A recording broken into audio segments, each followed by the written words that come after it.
Você já teve aquela sensação que o seu reporte de vagas está mais para um boletim oficial de notícias tristes do que de fato um material bem estratégico? Hoje eu vou te contar os segredos para você montar aquele reporte perfeito, que não conta somente com dados relacionados a vagas, mas conecta com o mercado de trabalho e te posiciona de fato como uma pessoa recrutadora estratégica. Mas antes da gente continuar, claro, sejam todos muito bem-vindas e bem-vindos a mais um vídeo no canal das Duas Recrutadoras. E antes que você esqueça, já clica aqui em gostei e, claro, já segue o canal para você não perder nenhum conteúdo valioso sobre a área de recrutamento e seleção. E deixa eu fazer minha autodescrição rapidinho para a gente já partir para o conteúdo. Eu sou uma mulher preta, de cabelo crespo repartido ao meio, castanho escuro. Estou usando um piercing no septo prata e um cordão prata também com o símbolo do sol.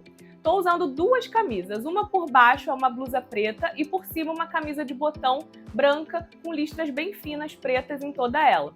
No meu fundo temos uma parede branca e aqui na altura da minha cabeça, mais ou menos, a gente tem duas prateleiras pretas com alguns itens de escritório, enfeites como quadro e uma plantinha bem verde para alegrar o nosso cenário. Mas bom, para a gente começar primeiro, o que seria um reporte perfeito? No recrutamento 5.0, que é o recrutamento que a gente tem vivenciado nesse momento, é uma era que convida novamente nós, profissionais de recursos humanos e recrutamento, a sairmos mais desse operacional e irmos para uma pegada mais estratégica. E quando a gente fala de estratégico, não tem como desacoplar isso de dados. Então, todas as vezes que a gente for falar de um reporte dentro de recrutamento, muitas vezes as pessoas vão pensar que são reportes unicamente relacionados à vaga. Dados sobre a vaga, pipeline, isso é muito importante. Mas aqui o que eu quero mostrar para vocês é que a gente precisa ir além. Então, quais são os dados e quais são as conexões que a gente precisa fazer com outros insights, como, por exemplo, o que está acontecendo no mercado de trabalho, no setor que a sua empresa atua,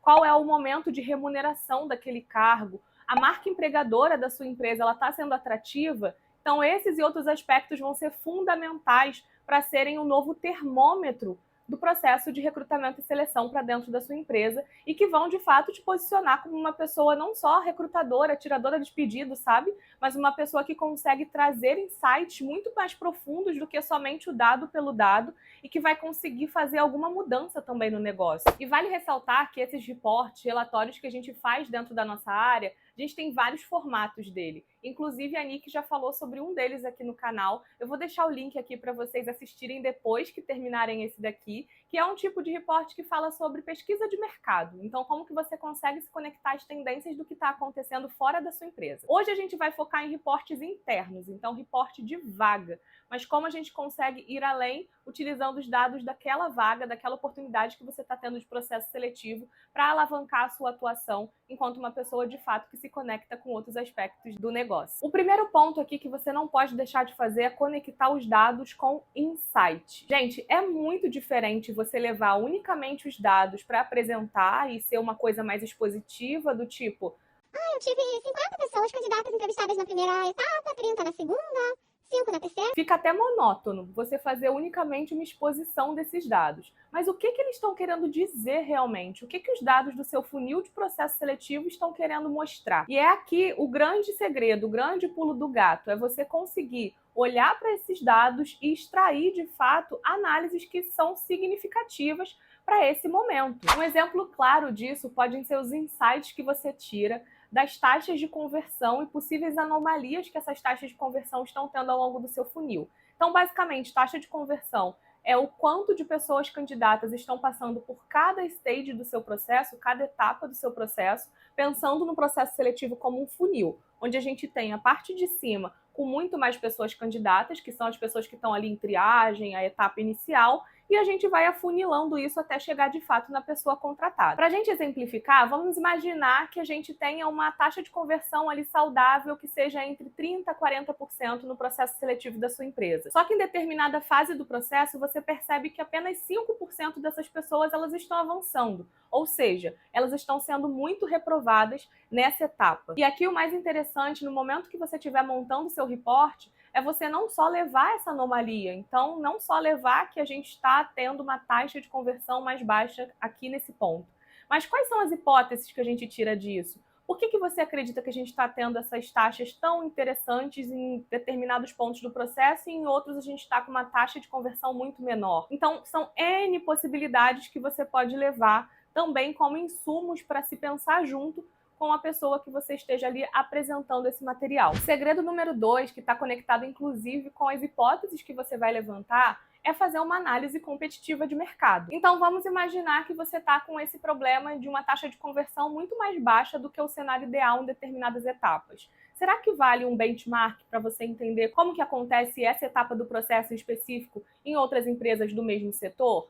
Ou se você está com algum problema em relação à remuneração, você está percebendo que os candidatos eles estão sendo muito reprovados por expectativa salarial fora da faixa que a sua empresa consegue disponibilizar. Será que você consegue trazer esse dado de fora para dentro, ou seja, pesquisar no Glassdoor, pesquisar no LinkedIn, para entender como que está sendo o posicionamento de mercado em relação à remuneração naquele cargo específico? Ou até mesmo levantar esses dados através do que você conseguiu mapear de pretensão salarial das pessoas candidatas durante o processo. Então são inúmeras as possibilidades. Mas aqui o mais interessante é você começar a puxar dados que vão tentar corroborar com algumas das hipóteses que você possui. O terceiro segredo, que eu acho que é fundamental e a maioria das pessoas recrutadoras esquecem, é avaliar o impacto desses dados no negócio e propor alternativas. Então vamos supor que vocês conseguiram demonstrar os dados do processo, tirar insights a partir disso, criar e levantar hipóteses e conseguiu até comprovar algumas dessas hipóteses com as suas análises internas em relação aos candidatos e as análises de mercado.